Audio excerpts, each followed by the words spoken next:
الحائط كأنه بني من حديد، المسمار يرفض أن يدخل فيه. يبدو أنك قد تعبت يا بطل. انزل أنت وأعطني المطرقة والمسامير، وسوف تسمع وترى هذه المطرقة وهي تهوي على رأس المسمار فيندفع داخل الحائط. هات هات هات يا بطل. تفضل تفضل، أرني عضلاتك المفتولة وضرباتك الموجعة في الحائط يا كريم. هذا الذي يصنعه جيراننا فينا لا يرضي الله، لا يرضي الله. اهدأ يا أبا بكر، ربما هم يعملون شيئا في مسكنهم يحتاج إلى هذا الطرق. هذا الطرق كأنه مصوب إلى رأسي، أحس وكأن المطرقة تخترق جمجمتي تماما. اصبر واستعن بالله يا رجل. أين ولدي بكر؟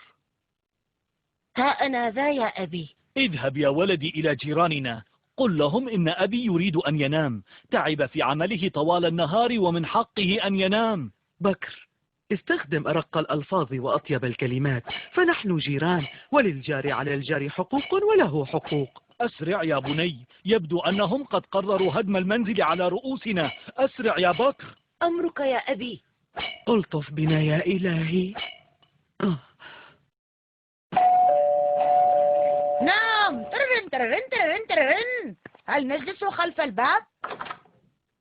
انتظر يا بكر. نحن جيرانكم. أعلم ذلك. أبي تعب في عمله طوال النهار ويريد الآن أن ينام. إذا دعوه ينام. ولكن هذا الطرق في الجدار أذهب النوم من عينيه. يا خسارة. عموما لم يبقى غير 5 لوحات نعلقها، وينام والدك كيفما شاء. ألا يمكن تأجيل تعليق اللوحات إلى الصباح؟ لا لا لا، فقد استعرنا السلم من جيراننا وعلينا إرجاعه في أقرب وقت. وتحرمون والدي من النوم والراحة؟ إن كان على النوم فأعط لأبيك كوبا دافئا من اللبن، وبعدها سيغط في نوم عميق هانئ. لا حول ولا قوة إلا بالله. الطرق لن ينقطع بل يزيد. أراك عدت غاضبا يا ولدي، ماذا حدث؟ هؤلاء الجيران للأسف لا يعلمون شيئا عن حقوق الجار على الجار، وهم بصدد تعليق 5 لوحات أخرى. يبدو أنك يا ولدي لم تحسن أن توضح لهم مدى احتياجي لقدر من الراحة، أو خاطبتهم بأسلوب مستفز جعلهم يفعلون عكس ما طلبته منهم. أقسم بالله لقد أوضحت لهم مدى احتياج أبي لقدر من الراحة، ولكنهم، أقصد كريم، ضرب بذلك عرض الحائط وطلب مني أن... وما الذي طلبه كريم منك يا بكر؟ طلب مني أن أعطي أبي كوبا دافئا من اللبن، وبعدها سيغط في نوم عميق. شكرا لنصائحك يا سيد كريم. أهذا يصح من أبنائك يا أستاذ منصور؟ أين أبوه وأين أمه؟ هما في رحلة عمرة، أعادهما الله سالمين غانمين برضوان الله. اتصل حالا يا أبي بالشرطة لتمنعهم من تعليق 5 اللوحات الباقية. أيرضيك يا بكر أن يعود الأبوان إلى البيت فيجدا ولديهما مقبوضا عليهما؟ لا، لن يحدث هذا مني أبدا، نحن جيران. وماذا ستفعل إذن؟ سأدخل لأنام في غرفة مكتبي، فهي بعيدة عن هذا الإزعاج. من الذي كان يدق الجرس يا كريم؟ إنه بكر جارنا، يريدنا أن نوقف تعليق اللوحات لأن أباه لا يستطيع النوم من الطرق. لقد أخطأنا يا كريم حقا، فما دام هذا الطرق يضايق جيراننا فعلينا أن نتوقف عن ذلك الآن على الأقل. والسلم، هل سنعيده إلى الجيران دون أن ننتهي؟ نؤجل هذا. خذ، أمسك اللوحة جيدا.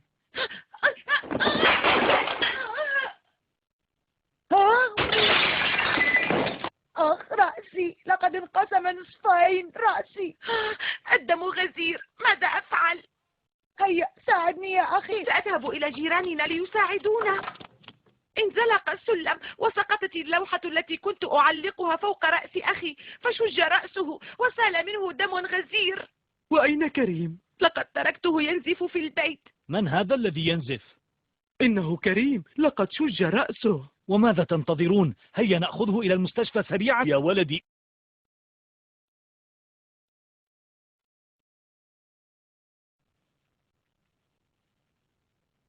حمدا لله، لقد اتفقت فصيلة دم كريم وفصيلة دم الأستاذ منير، وهي فصيلة نادرة. آسف يا عماه لأني أزعجتكم بما حدث، أنا في غاية الحرج والخجل. نحن جيران يا عادل، ورسولنا الكريم صلوات الله وسلامه عليه يقول: ما زال جبريل يوصيني بالجار حتى ظننت أنه سيورثه. لهذه الدرجة يا عماه؟ كما حذرنا رسول الله صلى الله عليه وسلم من إيذاء الجار تحذيرا شديدا. ورد عن أبي هريرة أن رسول الله صلى الله عليه وسلم قال: والله لا يؤمن، والله لا يؤمن، والله لا يؤمن. قالوا: وما ذاك يا رسول الله؟ قال: الجار لا يأمن جاره بوائقه. قالوا: يا رسول الله وما بوائقه؟ قال: شره. هل فهمت الآن يا بني؟ أستغفر الله، أستغفر الله، كم أخطأت في حق جيراني. حتى لو كان جارك يا بني على غير دين الإسلام فيجب عليك مراعاة حقوقه. وما هي حقوقه يا عماه؟ من حقوقه يا بني البشاشة في وجهه، وعيادته إذا مرض، وتعزيته في مصيبته، والصفح عن زلاته، وعدم التطلع إلى عوراته، وعدم مضايقته، وملاحظة داره عند غيابه، وعدم التجسس عليه، وغض البصر عن حرمته، والتلطف مع أولاده. صدق رسول الله حين قال: إنما بعثت لأتمم مكارم الأخلاق. هل نسي أبي ما فعله كريم؟ هل نسي رفضه تأجيل تعليق اللوحات؟ وكيف واصل الطرق ليحرم أبي من الراحة؟ هل نسي يوم كان يفتح جهاز التسجيل عاليا ليلة اختباراتي؟ هل نسي أبي ذلك؟ من حقهم علينا يا بني أن نحتمل أذاهم، فقد ورد عن رسول الله صلى الله عليه وسلم أنه قال: 3 يحبهم الله، و3 يشنأهم الله، أي يبغضهم الله. وذكر من ال3 الذين يحبهم الله: الرجل يكون له الجار يؤذيه جاره فيصبر على أذاه حتى يفرق بينهما موت أو ضعن، أي يرحل أحدهما أو يسافر. لا بد أن أبي قد عاد من المشفى.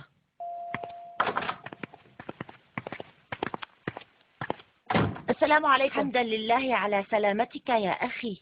إن كريم أصر على أن يعتذر إليك قبل أن يدخل بيته. سامحني يا أخي على ما حدث مني، فقد كنت أجهل ما يجب علي نحو جيراني. لا عليك يا أخي، ولكني أذكرك بقول رسول الله صلى الله عليه وسلم: وأحسن إلى جارك تكن مؤمنا.